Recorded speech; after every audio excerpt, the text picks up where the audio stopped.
Dios les bendiga, mis hermanos. Esta es la radio La Verdad del Evangelio con frecuencia celestial, transmitiendo desde la Iglesia Central de Corozal, Sucre, Colombia, para todo el mundo, con su programa Datos Bíblicos. Sintonizo todos los sábados de 7 a 8 de la mañana y conozca los secretos, curiosidades y revelaciones del libro maravilloso que es la Palabra de Dios.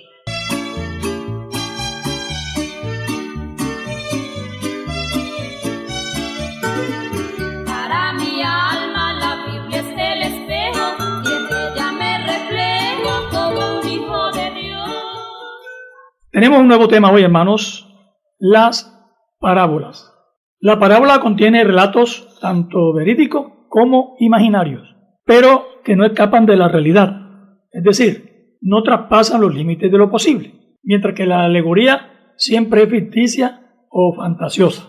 En la parábola hay posibilidades reales de que el relato se base en algo que puede suceder o que pudo haber sucedido. Si los personajes son animales o plantas, se llama fábula. Y si son personas, parábola.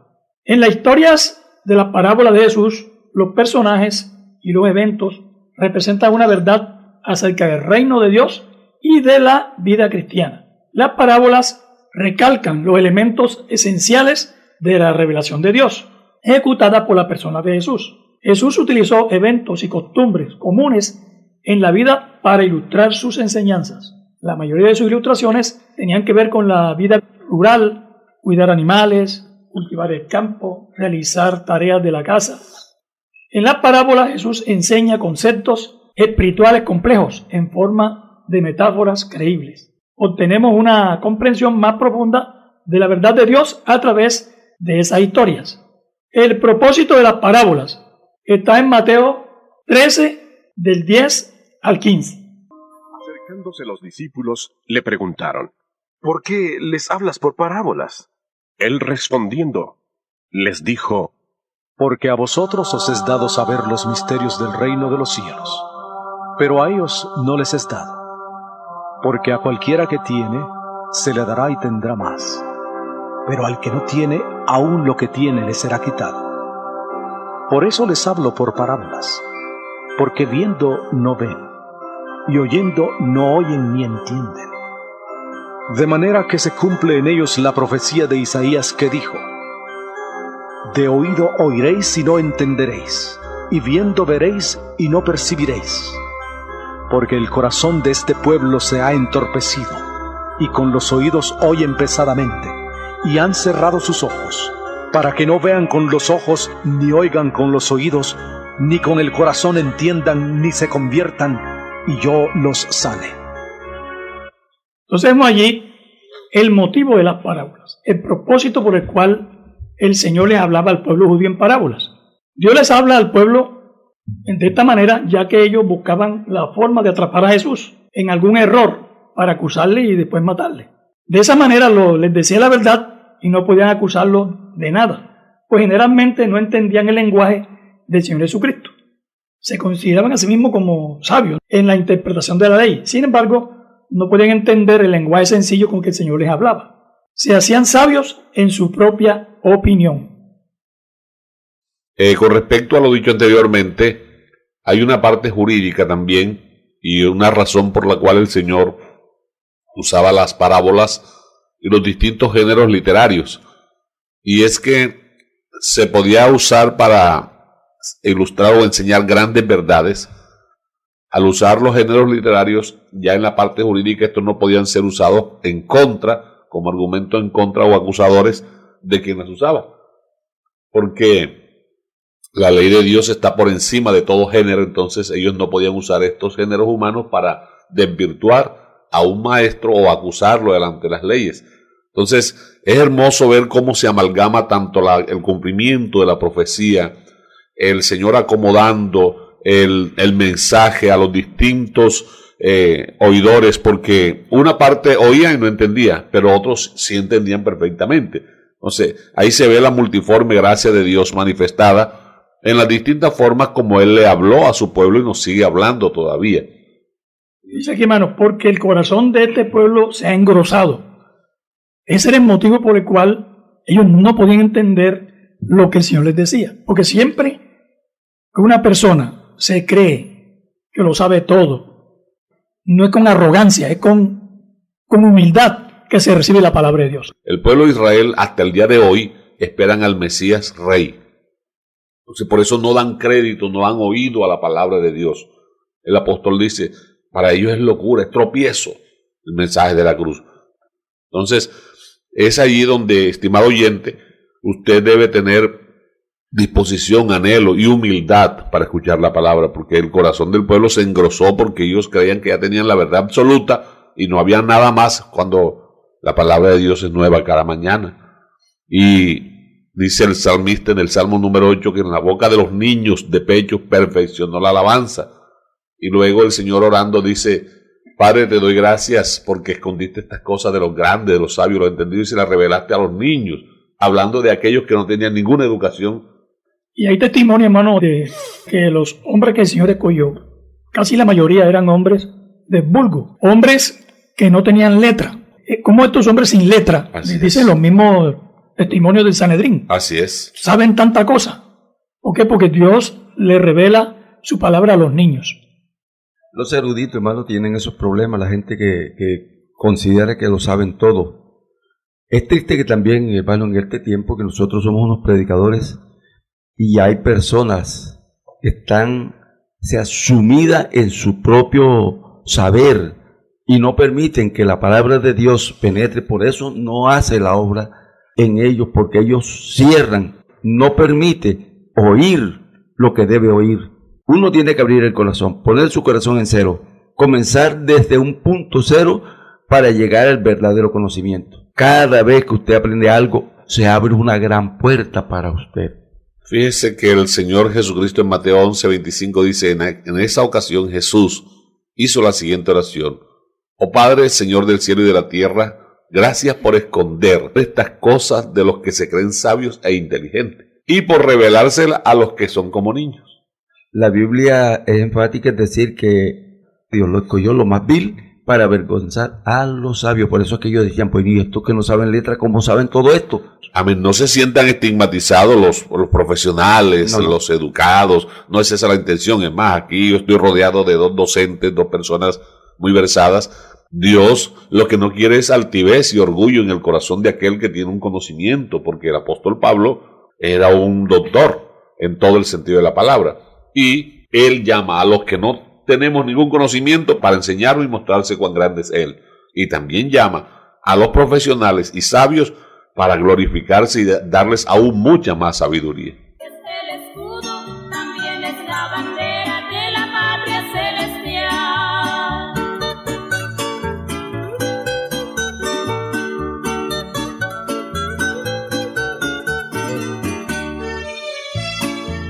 Siguiendo con la temática de las parábolas, tenemos un ejemplo en Mateo 13, del 3 al 9, la parábola del sembrador, o también otros autores lo llaman alegoría de los terrenos. Esta parábola, algunos dicen que es una alegoría, o yo digo que son las dos cosas. ¿Por qué? Porque hay un personaje que es el sembrador, y los terrenos representan personas. Venía siendo una metáfora, o sea que hay aquí una combinación de alegoría, parábola y también de metáforas. Pero vamos a escuchar la parábola del sembrador o alegoría de los terrenos. Aquel día salió Jesús de la casa y se sentó junto al mar. Se le acercó mucha gente, así que él, entrando en la barca, se sentó, y toda la gente estaba en la playa. Les habló muchas cosas por parábolas, diciendo: He aquí el sembrador salió a sembrar, y mientras sembraba, parte de la semilla cayó junto al camino, y vinieron las aves y la comieron. Parte cayó en pedregales, donde no había mucha tierra, y brotó pronto porque no tenía profundidad de tierra. Pero cuando salió el sol se quemó, y como no tenía raíz, se secó. Parte cayó entre espinos, y los espinos crecieron y la ahogaron. Pero parte cayó en buena tierra y dio fruto, cuál a 100, cuál a 60 y cuál a 30 por uno. El que tiene oídos para oír, oiga. Oíd pues vosotros la parábola del sembrador. Cuando alguno oye la palabra del reino y no la entiende, viene el malo y arrebata lo que fue sembrado en su corazón. Este es el que fue sembrado junto al camino. El que fue sembrado en pedregales es el que oye la palabra y al momento la recibe con gozo, pero no tiene raíz en sí, sino que es de corta duración. Pues al venir la aflicción o la persecución por causa de la palabra, luego tropieza. El que fue sembrado entre espinos es el que oye la palabra, pero las preocupaciones de este siglo y el engaño de las riquezas ahogan la palabra y se hace infructuosa. Pero el que fue sembrado en buena tierra es el que oye y entiende la palabra y da fruto, y produce a 100, a 60 y a 30 por uno. Bueno, aquí vemos la parábola del sembrador o la alegoría de los terrenos. Esta parábola está en Mateo 13, de 3 a 9. Y la explicación de esta parábola que el Señor la hace ahí mismo está en el versículo 18 a 23. La parábola presenta una lección que los discípulos necesitaban saber. Por eso el Señor se las explica. La semilla es la palabra de Dios. El que siembra la semilla es Jesucristo. O ahora mismo representa a todos los predicadores. Todo el hermano que predica la palabra es sembrador de ella. Y hay 4 tipos de terrenos en donde cae la semilla. Está representado por 4 clases de personas que oyen la palabra de Dios, dándose aquí una alegoría metafórica.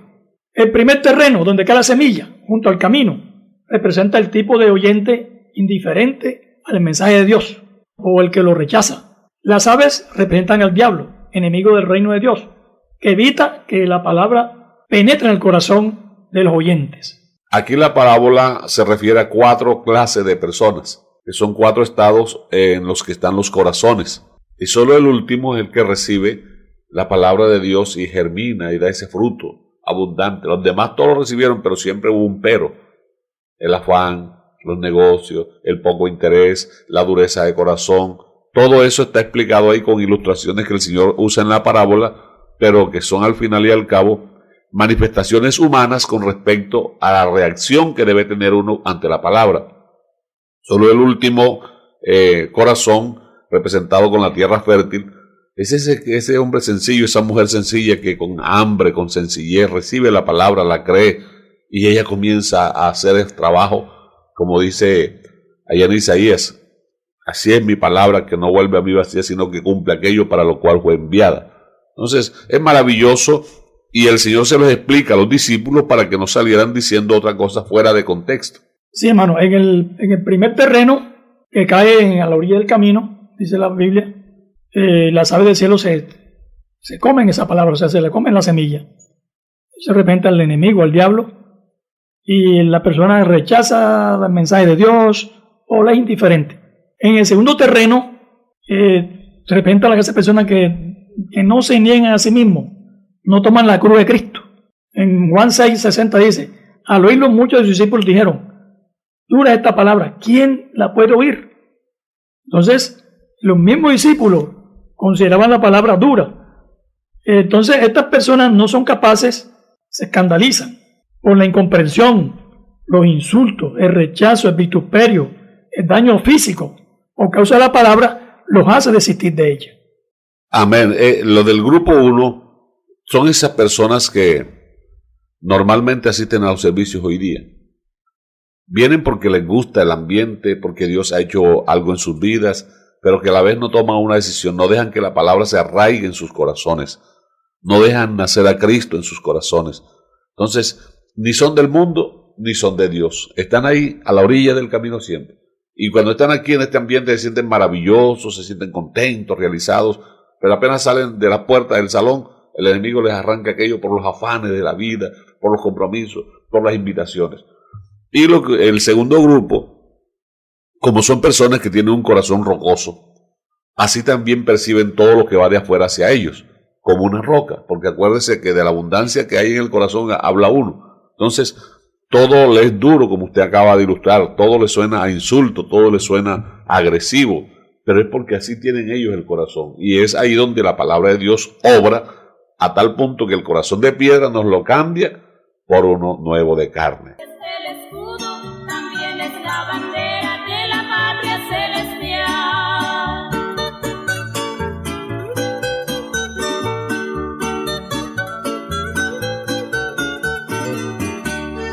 La tercera clase de terreno, la que cae entre espinos, describe un terreno lleno de malezas espinosas. Normalmente la maleza crece más rápido que la buena planta y termina ahogándola. Impiden su desarrollo normal y la hacen infructífera. Tales personas reciben en la palabra de Dios con las mejores intenciones, pero no le dan la prioridad necesaria. No permiten que la palabra haga su obra transformadora en su vida. Jesús menciona dos cosas que impiden el desarrollo de la palabra en esta clase de terreno: las preocupaciones de este mundo y el engaño de las riquezas. Por eso Santiago 4:4 dice: oh almas adúlteras, ¿no sabéis que la amistad del mundo está contra Dios? Cualquiera pues que se hace amigo del mundo se constituye en enemigo de Dios. Y en 1 Timoteo 6:10 dice: porque el rey de todos los males es amor al dinero, el cual, codiciando algunos, se extraviaron de la fe y fueron traspasados por muchos dolores. Este tercer grupo son personas que sí reciben la palabra, que la palabra logra germinar en ellos una nueva criatura, nacen de nuevo, pero quieren vivir el cristianismo en la vieja naturaleza. Y esa vieja naturaleza es como los espinos, como esos árboles viejos que ahogan la nueva plantica. Entonces, cuando uno nace de nuevo, es una persona con dos naturalezas. Hay un niño recién engendrado y una naturaleza vieja acostumbrada al abuso. Entonces, el cristiano tiene que aprender a alimentar la nueva criatura para que ésta crezca y se fortalezca y tome el control y así no se ahogue. El escudo también es la bandera de la patria celestial.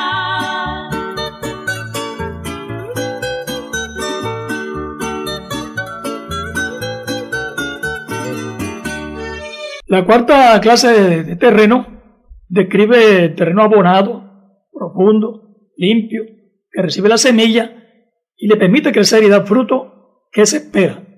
La persona que oye la palabra, la entiende, es la buena tierra, produce lo que el Señor espera. Aún así, hay distintos grados de producción de acuerdo a su capacidad. En Mateo 25, 14 y 15 dice: porque el reino de los cielos es como un hombre que, yéndose lejos, llamó a sus siervos y le entregó sus bienes. A uno dio 5 talentos, a otro dio 2 y a otro dio 1, y a cada uno conforme a su capacidad. Ese cuarto terreno habla del corazón natural, corazón sano. Así quiere Dios que el hombre siempre lo reciba, sin prejuicio, sin prevenciones, que lo acepte como un niño, así que no cuestiona, sino que esa es la fe, que nace, que uno le cree a Dios sin cuestionar. Dios dijo y uno creyó y así sucedió. Entonces, el corazón de esta buena tierra tiene todos los niveles habidos y por haber. En cambio, los otros están desbalanceados al tener exceso de piedra. Otro tiene mayor producción de espinos. Es porque el espino crece en cierta clase de tierra ácida. El otro, por estar a la orilla del camino, esa tierra está endurecida de tanto ser pisoteada. Pero aquella tierra que está ya virgen, que está sin uso, descansada, es una tierra totalmente apta para el Evangelio. Así son los buenos corazones. El énfasis que hace la parábola es sobre la producción del fruto. Los primeros 3 clases de terreno son realmente infructíferos. La calidad del terreno revela la cantidad de frutos. Se aplica aquí el proverbio del Señor: por sus frutos los conoceréis.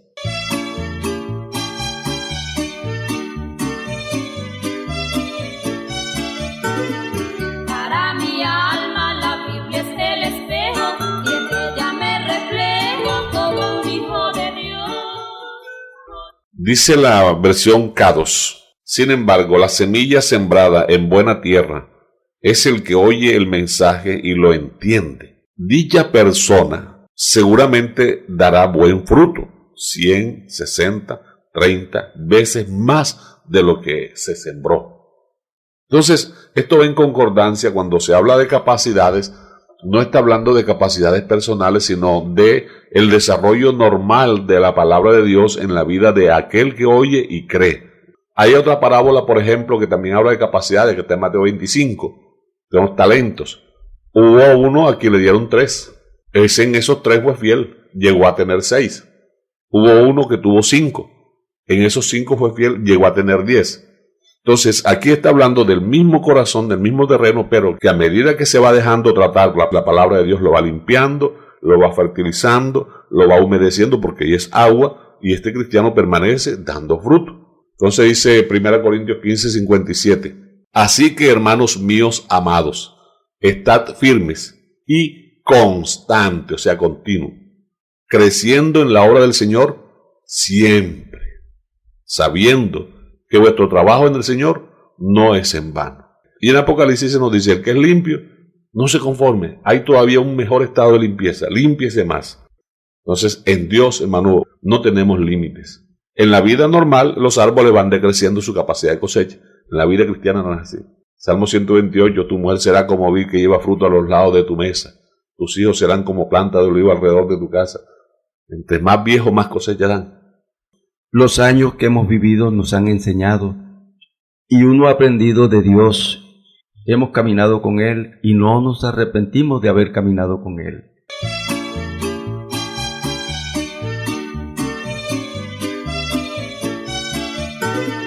Para mi alma la Biblia es el espejo y en ella me reflejo como un hijo de Dios. Tenemos un segundo ejemplo aquí, está en Mateo 13, 31 y 32. La parábola del grano de mostaza. Otra parábola le refirió diciendo, el reino de los cielos es semejante a un grano de mostaza que un hombre tomó y sembró en su campo, el cual a la verdad es la más pequeña de todas las semillas, pero cuando ha crecido es la mayor de las hortalizas y se hace un árbol de tal manera que vienen las aves de los cielos y hacen nido en sus ramas. La semilla de mostaza es una de las más pequeñas del reino vegetal. La semilla es casi como polvo, pero dentro de ese pequeño grano está encerrada una vida poderosa, esperando las condiciones favorables para germinar. El árbol representa a la iglesia. Los nidos de las aves son la familia cristiana que se refugian en ella. Jesús empleó esta ilustración para mostrar el reino que tiene comienzo generalmente insignificante, pero crecerá y producirá resultados grandes y notables. El reino de Dios en la tierra empezó con la persona de Jesús. Instruyó a un pequeño grupo de 12 hombres. En Pentecostés ya habían 120 y después de Pentecostés se bautizaron 3,000 personas. Más tarde vemos unos 5,000 ya convertidos. Después vemos grandes multitudes y hoy en pleno siglo XXI más de 2.300 millones de creyentes, en los cuales 1.100 millones pertenecen a los que llamamos protestantes o a los evangélicos. Así que, hermanos, esta semilla ha crecido, este árbol se ha hecho grandísimo. Lógicamente, muchas denominaciones tienen algunas fallas, pero el crecimiento del cristianismo es enorme. Amén, mi hermano. Y lo interesante de esta parábola corta, pero sustanciosa, es que para el intérprete desprevenido de la Biblia piensa que la mostaza pertenece al rango de los árboles, pero bien dice la parábola que pertenece a las hortalizas. Las hortalizas son cultivos de patio, pero esta figura que el Señor utiliza llega a ser tan agradecido en la clase de tierra que cae que pasa el límite de la hortaliza y se convierte en un árbol, llegando a ser albergue para muchas aves, como ya bien lo explicaba el hermano Waldo. Esto nos muestra a nosotros lo sorprendente de la obra de Dios en hombres y mujeres que ante los ojos de los demás éramos insignificantes. Él ha hecho de lo que no era, como dice el apóstol Pablo, de lo vil, de lo menospreciado y lo débil del mundo, lo que hoy, por la gracia de Dios, conocemos las columnas y baluarte de la verdad que sostienen el mensaje de salvación. Entonces, lo pequeño en las manos de Dios se vuelve enorme, es suficiente. No importa, estimado oyente, si usted se considera a sí mismo como insignificante, si en su casa, en los demás, lo consideran como un cero a la izquierda, como un ser invisible. El Dios de los David, el Dios de los Samuel, el Dios de toda esa gente sin futuro en las manos de Dios, tenemos derecho a soñar y a soñar en grande. Quiero decirle a los amigos, aquí en este árbol cabe el que no sabe nada, el que sabe mucho. Todo lo que Dios quiere es que usted tenga disposición, que usted de verdad le dé un lugar a Dios para que Dios trate con usted y usted pueda entender el propósito de Dios para con usted.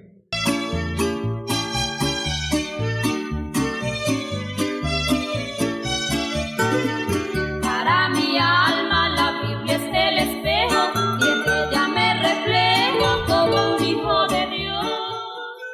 Hay otra parábola, hermano, que está en Mateo 13:33. Dice, el reino de los cielos es semejante a la levadura, que tomó una mujer y escondió en 3 medidas de harina, hasta que todo fue leudado. Jesús no menciona la cantidad de levadura, pero sí las 3 medidas que representan unos 20 kilogramos. Se refiere a una porción relativamente pequeña de levadura para leudar esa cantidad de masa. Aunque el inicio del reino de Dios fue muy lento, con muchas dificultades, casi imperceptible, pronto crecería y haría un gran impacto en el mundo.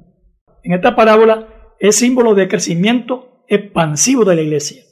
El reino de Dios, aunque muy pequeño, en su comienzo se extiende a todo el mundo con poder silencioso, invisible e irresistible para afectar a la raza humana. La parábola de la semilla de mostaza ilustra el crecimiento exterior y visible, mientras que la parábola de la levadura ilustra el crecimiento interior e invisible.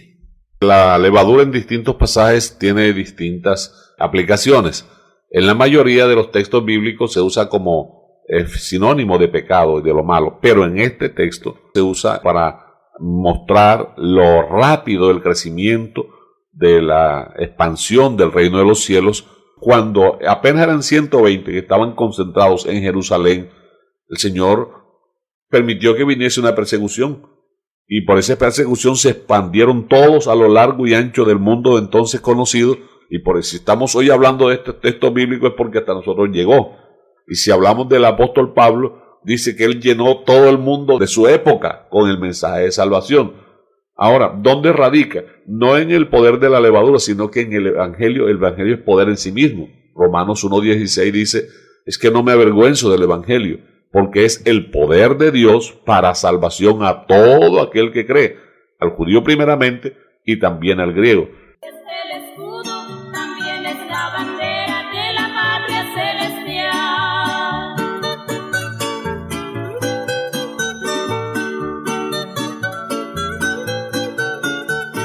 Si usted es amante de los videos en YouTube, de escuchar enseñanzas allí, búsquese ahí en el panel de YouTube que la verdad del evangelio y le va a salir el canal de la IPUC.